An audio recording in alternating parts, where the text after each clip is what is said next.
What is a date certain?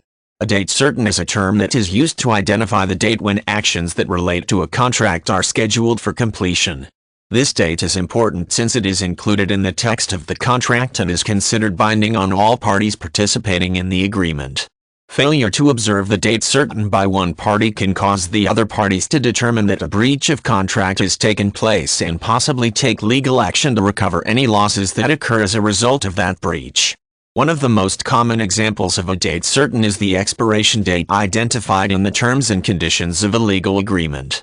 This date serves as the point in time when the provisions of the contract are no longer considered binding and both parties are free to either renew the relationship with a new contractual term or seek business relationships with new partners.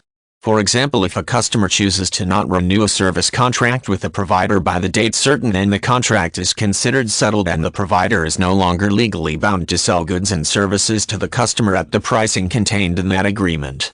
The concept of a date certain is also found with various types of investments such as exercising options or derivatives.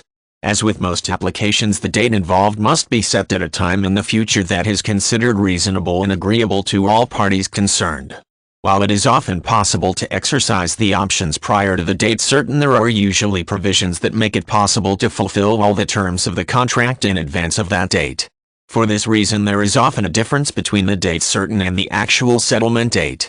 In the event that the covenants contained in the contract are not fulfilled by the date certain, there are several courses of action that may be taken.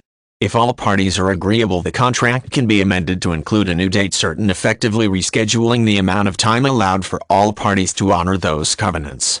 Should the relationship between the parties involved in the agreement be less than amicable, there is also the possibility that the offended party will take legal action against the party or party that failed to comply with the provisions of the contract in a timely manner and seek retribution through the courts.